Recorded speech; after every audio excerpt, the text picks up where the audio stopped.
Assalamualaikum warahmatullahi wabarakatuh. Sahabat beriman, kita semua sudah tahu bahwa Islam merupakan agama dengan penduduk terbanyak di dunia. Dan belakangan ini, semakin sering terlihat agama baru bermunculan di media sosial. Mulai dari pakaian, identitas, hingga ritual yang sangat mirip dengan Islam. Lantas, kita pun kaget melihat situasi ini karena jarang kita jumpai. Padahal, agama ini ternyata memang ada. Agama apa saja kah itu? Bagaimana sejarahnya dan apa saja perbedaan serta persamaannya dengan agama Islam? Tonton video ini hingga akhir agar tidak sesat. Babisme. Gerakan pertama yang dianggap menyerupai agama Islam adalah babisme.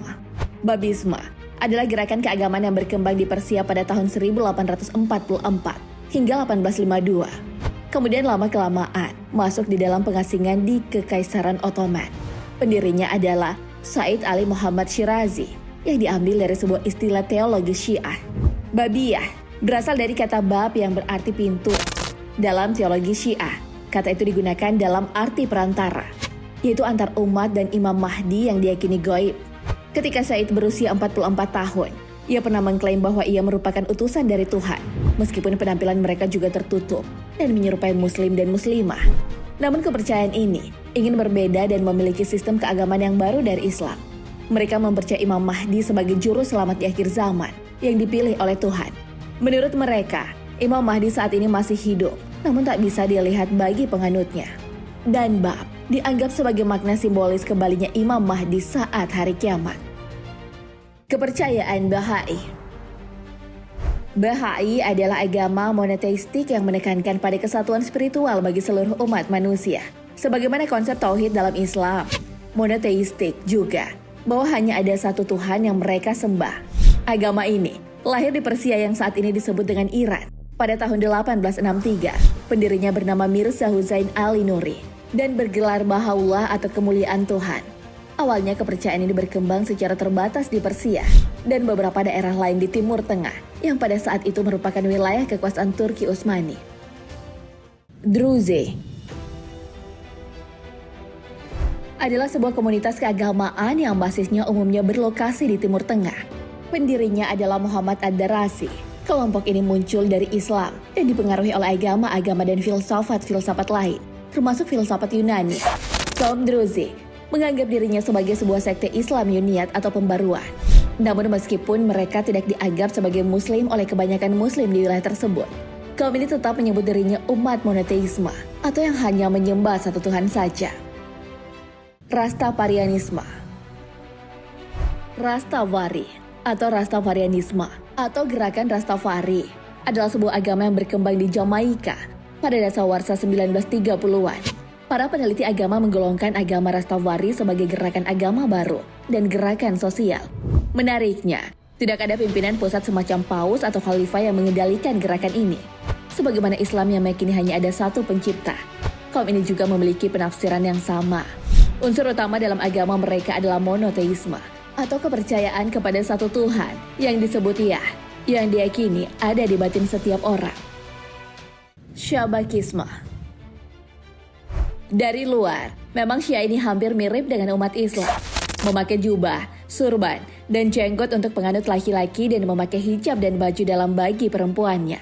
Syiah tidak mempercayai Al-Quran yang disusun pada masa ketiga khalifah ini dan memilih membuat Al-Quran versinya sendiri yang tentunya tidak bersumber dari sahabat-sahabat terdekat Nabi Shallallahu Alaihi Wasallam.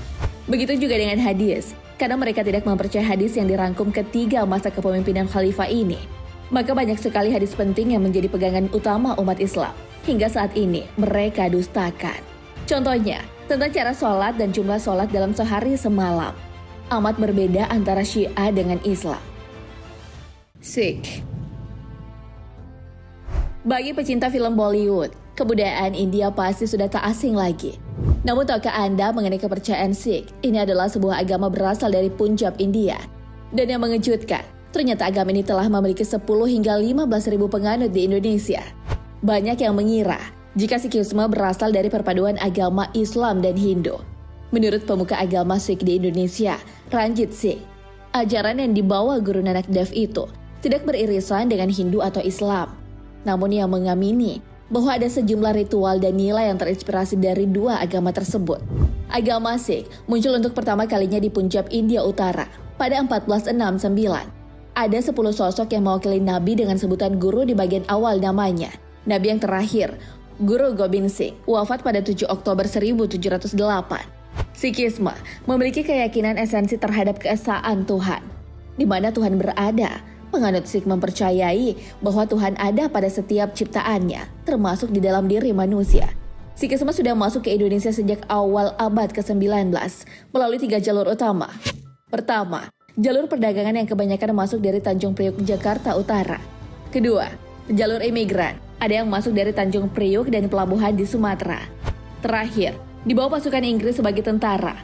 Menurut Prem, ajaran ini mudah diterima masyarakat Indonesia karena Sikhisme tak memaksa orang-orang untuk menganutnya. Para penganut Sikhisme dituntut untuk mengenakan turban, kain, atau sorban yang menutupi kepala dan selalu merapikan rambut. Saking pentingnya, Prem berharap pemerintah memberi keringanan bagi umat Sikh dalam penggunaan turban untuk setiap urusan administrasi. Rumah ibadah agama Sikh disebut Gurdwara yang memiliki makna jalan menuju Tuhan. Arsitekturnya ternyata juga mirip masjid karena memiliki kubah. Selain itu, mereka juga memiliki ritual tersendiri. Contohnya saja, setiap minggu mereka akan melakukan ibadah berupa nyanyi-nyanyian dan doa bersama. Mereka juga melakukan ibadah harian sebanyak 3 kali, yaitu saat bangun tidur, di waktu subuh, saat terbenamnya matahari, dan sebelum tidur. Kristen Ortodoks.